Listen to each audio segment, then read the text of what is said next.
à tous, bienvenue pour cette vidéo sur la violence, l'accepter en soi.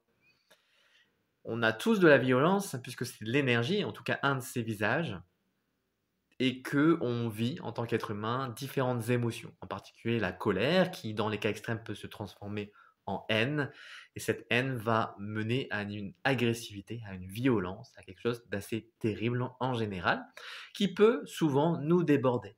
Parce qu'on l'ignore, qu'on ne veut pas la voir ou que simplement on l'a laissé s'accumuler un petit peu comme dans une cocotte minute. La pression va monter et à un moment donné, ben voilà, ça pète dans tous les sens et du coup on ne peut pas le maîtriser. Cette colère, cette, rancœur, cette difficulté à gérer le présent peut se présenter pour de multiples raisons. On peut avoir, subi de l'injustice, on peut avoir vécu un manque d'amour, on peut avoir vu, des traitements violents, aussi bien au sens physique que mental. On peut, simplement n'avoir pas eu de confort. On peut, vraiment avoir vécu plein de situations qui mènent à des réflexes de protection. Parce que l'individu, l'ego, va se protéger en se carapaçonnant et par là même va, créer des sortes de pointes, des choses un petit peu, blessantes. On dit: «La meilleure des défenses, c'est l'attaque» et du coup, on va blesser l'autre, on va se prémunir en agressant et à l'agression propre, on va répondre par plus d'agression. C'est vraiment ce qu'on appelle l'escalade de la violence et c'est pour ça que c'est intéressant parfois de se pencher sur cette violence que l'on a en soi. Parce qu'il y a beaucoup de personnes qui pensent, parce qu'elles méditent ou parce qu'elles ne se sentent pas violentes, qu'elles n'ont pas cette énergie en elles et que ça ne leur appartient pas, que ça appartient aux autres mais pas à elles. Il est intéressant de voir que, en général, le corps réagit à des situations. Par exemple, bah, je vois quelque chose qui m'arrive à la figure, je vais me protéger, je vais cligner des yeux, je vais fermer le regard et puis je vais me protéger. Et puis si derrière je ressens quelque chose de vraiment très oppressant, je vais peut-être, avoir envie de donner des coups, repousser, la personne, l'objet. Et puis si les choses se répètent, peut-être qu'à un moment donné, c'est moi qui vais prendre l'initiative et qui vais commencer à battre, à frapper, d'une manière ou d'une autre, que ça soit, physiquement, oralement ou, par mes, actions. Je vais donner la réplique par avance, souvent, à cette violence que je sens, à l'extérieur. Mais c'est simplement parce que c'est un miroir de celle qui se présente à l'intérieur de moi. Dans les arts martiaux, on travaille énormément ça. Beaucoup de gens font l'amalgame entre sport de combat, arts martiaux et puis la violence, comme si les personnes qui pratiquaient ce genre d'approche physique et énergétique étaient uniquement obsédées par le fait de tabasser leurs voisins et puis d'assurer leur suprématie par la violence. En général, il y a vraiment une incompréhension sur les arts martiaux et les sports de combat, hein. Je pense qu'au contraire, les personnes qui pratiquent ces arts sont souvent des personnes pacifiques, le deviennent en tout cas. Si au départ, il y avait vraiment de l'énergie de violence en soi, ces approches martiales vont vraiment permettre de se canaliser et c'est quelque chose dont on a souvent besoin parce que cette violence, on ne sait pas l'exprimer. Soit on la retourne contre les autres, soit on la retourne contre soi, voire en général un peu des 2. Et c'est ce qui mène souvent à des situations catastrophiques puisque, au niveau de la gestion personnelle, de la culpabilité qu'on peut en avoir, de la haine de soi même, ça devient intolérable et à un moment donné, on ne sait plus quoi faire, même peut-être, un thérapeute ne pourra pas vraiment nous aider si on n'arrive pas à s'accepter soi dans sa propre violence. Alors la première étape, c'est évidemment de s'apercevoir que j'ai de la violence en moi et ça, c'est inné puisque l'être humain a besoin de se protéger et s'il est toujours passif, qu'il n'a pas un instinct de survie, il ne se défend pas, en tout cas qu'il n'a pas des gestes de protection, eh bien, bah, tout simplement, il meurt ou il se fait piétiner et c'est quelque chose, qui va le malmener toute sa vie et peut-être le mener à une fin, un peu, plus rapide que prévu. Alors pour éviter ce genre de situation, je vous propose de faire face à votre propre violence. Donc la première étape, comme je le disais, c'est de me rendre compte que j'ai cette violence en moi. Peu importe les raisons, je peux les comprendre, ça peut être mon enfance, ça peut être mon éducation, ça peut être des violences que j'ai subies à l'école, ça peut être des choses que j'ai vécues par ailleurs, ça peut être des choses qui me viennent, d'autres énergies, de modèles autour de moi. d'une compréhension de la société, parfois peut-être un peu, biaisée. En tout cas, ces raccourcis en moi vont aussi raccourcir mon être, c'est-à-dire qu'ils vont me donner une vision à court terme et m'empêcher d'avoir une relation saine avec autrui et aussi avec moi-même. Mon cœur va saigner puisque je ne suis pas capable de me respecter. Parce que évidemment, à partir du moment où je cède à la violence et que je frappe sur l'autre, en fait, je frappe sur moi-même. C'est quelque chose, qui est inéluctable. Pourquoi il en est ainsi? Eh bien, penchez-vous sur, les moments où vous avez eu un mot ou un geste déplacé. Est-ce que par suite, surtout si vous appréciez la personne, ça ne vous a pas non plus, soit fait augmenter l'agressivité, c'est-à-dire que vous vous défendez de votre propre défense agressive, c'est-à-dire que puisque j'ai eu de la violence, je ne peux pas la admettre, donc je deviens encore plus agressif pour masquer cette violence. Donc c'est une surenchère de moi-même, de ma propre violence. Ou alors, je l'occulte en la faisant disparaître par un habile camouflage et je dis que c'est l'autre qui a commencé ou que ce n'était pas vraiment de la violence ou que je ne le pensais pas. Mais donc tout simplement, je peux admettre qu'à ce moment-là, il y a une énergie de violence, de colère, d'agressivité qui s'est révélée, qui vient de l'intérieur et qui s'est exprimée peut-être à l'extérieur. Ça ne veut pas dire que j'ai frappé sur l'autre, ça ne veut pas dire non plus que j'ai été, méchant par les mots, mais peut-être. Et si c'est le cas déjà, deuxième étape, c'est de me pardonner. Je ne dois pas culpabiliser par rapport à cette expression. Je ne dois pas le garder en moi parce que je ne vais pas entretenir. C'est comme un feu. Si je le nourris, si je garde tout en moi, je nourris ce feu, cette violence, cette colère. Et il faut à un moment donné l'exprimer, ou en tout cas la désarmer. C'est pourquoi, par exemple, je vous citais les arts martiaux, mais ça peut être toute activité, la danse, le théâtre, ça peut être une activité créatrice comme la musique, ça peut être un sport où vous vous fatiguez et en même temps vous faites du bien, vous déchargez un petit peu aussi tout le stress du quotidien. Ça peut être aussi du partage, par exemple un travail associatif, ou ça peut être simplement faire du bien aux autres et penser prendre soin de soi. Ce sont des choses qui sont évidentes, mais parfois il faut se poser la question, est-ce que je le fais suffisamment pour moi? Si je le fais pour les autres, est-ce que moi je ne me sacrifie pas? Et là, c'est souvent une question assez taboue parce que beaucoup de personnes s'oublient elles-mêmes, bien qu'elles fassent énormément pour les autres.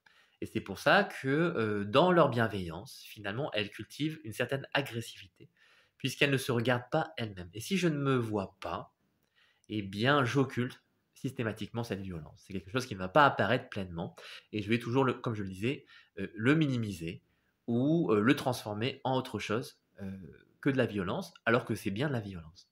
Et la violence, je la retourne contre moi en me sentant coupable ou en m'empêchant de faire des choses, en me limitant. Et si je crains même d'agresser physiquement l'autre, parce que j'ai peur des conséquences, et j'ai raison, hein, faites attention si vous avez une tendance à frapper du poing, même si c'est dans le mur, voyez qu'il y a peut-être, un cheminement à faire pour ne plus déjà, vous exploser le poing contre le mur et peut-être ne plus réagir. Parce que simplement, c'est un choix. Comme je le disais, c'est un réflexe au départ de survie. Cette violence, c'est, retourner l'énergie vers l'extérieur, plutôt que de se pencher sur soi. Mais, donc, on récapitule, hein. 1 étape, c'est de reconnaître que j'ai de la violence en moi, hein. 2e étape, c'est de l'accepter. 3e étape, ou en tout cas, 3e chose intéressante à faire, c'est, une fois que j'ai accepté que j'avais cette violence en moi, il faut vraiment que je l'intègre et que cette énergie, je lui permette de se transmuter, c'est-à-dire d'avoir une évolution positive. Parce que c'est bien beau de dire que je sais que je réagis de manière agressive à certaines situations, que je m'accepte plutôt bien dans ces situations, que j'arrive à le faire, mais ça risque de tourner en boucle si je ne vais pas un petit peu plus loin. Pour aller un petit peu plus en avant, eh bien, il faut transmuter cette énergie et là, c'est un peu plus complexe. C'est un travail entre guillemets «alchimique», c'est-à-dire que je vais devoir plonger au cœur de moi-même et non seulement accueillir l'énergie de cette violence, d'agressivité, mais je vais devoir l'aimer et en fait, le meilleur des transmutateurs, c'est l'amour. C'est-à-dire que je vais devoir m'aimer moi-même à travers cette violence, ce côté sombre, un peu obscur de moi-même, où je n'ai pas vraiment envie de me voir. Lorsque je suis médiocre, lorsque je me sens dépité, lorsque je m'enfonce dans une injustice qui finalement masque ma propre faiblesse, et ainsi de suite. eh bien oui, il va falloir plonger, dans l'amour de soi et donc de l'autre, ou dans l'amour de l'autre et donc de soi. Et cet amour, ça va devoir venir de toutes mes cellules, de toute mon énergie, de l'unification de mes pensées, de mes émotions et de mon corps, qui vont, dans cette transition, me permettre de voir que finalement, cette énergie ne m'appartient pas. Elle est simplement une expression du vivant, une possibilité de mon être, de mon individu, mais qui est un choix. Bah, bien sûr, toutes les personnes qui ont été élevées de manière stricte ne vont pas se comporter forcément en bourreau vis-à-vis des autres. Et il y a des personnes qui ont vécu une enfance ou une vie plutôt agréable et qui pourtant seront vraiment intolérants et vraiment très durs avec leur environnement. Il y a toutes les possibilités. Et c'est pour ça qu'ici, c'est vraiment se reposer, se repositionner même dans le choix. Cette violence, cette énergie que je sens en moi, qu'au début je refuse, puis que maintenant j'accepte, qu'est-ce que j'en fais? Est-ce que je la refuse quand même toujours d'une certaine façon? Ou est-ce que je l'aime entièrement et je la laisse évoluer en quelque chose qui finalement, fondamentalement, ne m'appartient pas et n'appartient à personne?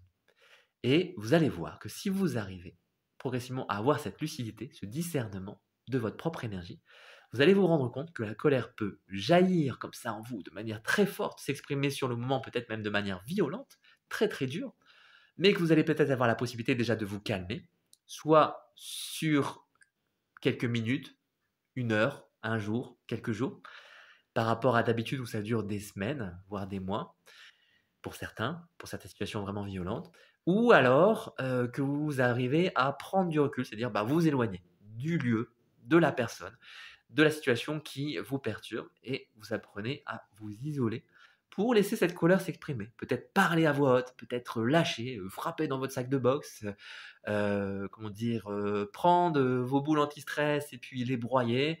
Ne vous faites pas mal. Essayez de ne pas utiliser vos poings contre les murs ou de vous taper la tête ou je ne sais quoi. Ne pas retourner cette énergie contre le corps, mais de laisser le corps l'exprimer. Crier, chanter, vibrer, laisser les gestes venir, peut-être avoir des mouvements spontanés de votre corps qui vont permettre de libérer cette énergie. Et puis peut-être vous pouvez ensuite l'écrire, le chanter, vous pouvez avoir un journal pour pouvoir vous libérer et vous rendre compte à quel point vous évoluez aussi. Ça, c'est important de se rendre compte des pas qu'on fait. Et l'intégration se fait aussi dans la conscience de soi. C'est-à-dire que quand je parlais d'amour de soi, je voulais aussi signifier qu'il est important de le vivre vraiment physiquement, concrètement, dans votre perception de votre corps. Il faut que ça vienne, que ça éclose dans le cœur, dans les tripes, dans la tête, dans toutes les cellules, que je me ressente en amour pour cette colère. Et vous allez voir que parfois la colère va monter d'un coup et disparaître. Parce que comme c'est juste une énergie qui me traverse, bah, elle fait son temps, puis ensuite, eh bien, il y a autre chose qui passe. C'est un cycle, la roue tourne, et donc je ne reste pas pris par cette colère. Mais souvent, ça se transforme en haine, parce que je suis agrippé, et que j'accumule, j'entretiens. Et que c'est là, en fait, où c'est mauvais. C'est parce que je conserve cet état de fait, et je ne laisse pas, comme toute émotion, s'atténuer au bout d'un certain temps. Je ne suis pas en capacité d'accepter que cela ne soit pas un état permanent. C'est quelque chose qui va me demander vraiment un sacrifice pour le coup de moi-même de dire allez, j'arrête de m'en faire, j'arrête d'en vouloir à l'autre, j'arrête de m'en vouloir. Non, c'est pas possible, c'est quelque chose qui est trop fort. Et bien c'est pour ça que il faut le travailler de manière régulière et progressive. Et c'est quelque chose voilà, qui va vraiment se vivre personnellement. Il y a des possibilités d'exercice, certaines méditations, il y a des possibilités, par le corps, le massage, pour pouvoir détendre ces tensions et s'amener à plus de repos, plus de sérénité. Et puis après, bah, c'est vraiment, être honnête vis-à-vis de soi lorsque cette énergie, savoir que oui, je suis énervé, bah, je suis énervé. Il y a aucune culpabilité, simplement, peut-être j'essaie de limiter la violence à l'extérieur, dans le sens où je vais pas, voilà, dégommer la tête de l'autre, ni voilà, me martyriser parce que je suis en colère, ni tout casser autour de moi. Même si parfois ça peut faire du bien. Et des fois, il y a des gestes peut-être spontanés qui vont venir, mais en général, ça se résoudra sans heurts, en tout cas sans choses vraiment extrêmes, sans qu'il y ait une catastrophe. Et dans ce cas-là, bon, bah, voilà, la colère s'est exprimée, j'ai cassé un truc, j'ai balancé ma paire de chaussures à travers la pièce, voilà, j'ai crié un bon coup, mais hop, c'est fini. Et voilà, c'est ça un petit peu l'encouragement pour, entre guillemets, «maîtriser» cette rancœur, cette haine, cette violence qu'on a en soi et aussi trouver des solutions par les activités corporelles, comme je disais, les arts martiaux, la danse, le yoga, le qigong, je répète souvent, mais vous savez que c'est un petit peu toutes ces choses qui vont vous aider. Et puis aussi de voir que votre corps parfois a besoin d'une certaine alimentation, d'un certain équilibre, peut-être il a besoin de plus bouger ou moins bouger, peut-être il a besoin de manger plus de sucre, plus salé, moins salé, peut-être certaines saveurs. Et donc, écoutez-vous, faites-vous confiance et vous allez trouver tout doucement votre cheminement. Et c'est ça aussi, hein, le travail sur soi, c'est pas seulement, méditer, mais c'est, faire attention au quotidien, à des petites choses. Et puis parfois, il y aura, des grandes prises de conscience et puis on va pouvoir lâcher un petit peu toutes ces colères et surtout se rendre compte que ce qui est important, c'est d'aimer. D'aimer sans condition comme on dit, c'est d'aimer tout court et en fait ça efface toutes les violences. Mais c'est un chemin, quand même qui demande de la pratique, qui peut venir très rapidement pour certains d'entre nous, mais qui, demande quand même, souvent, plutôt pas mal de temps avant de trouver quand même de l'amour, notamment pour soi-même. Donc aimez-vous les uns les autres, mais surtout aimez-vous vous-même. Voilà.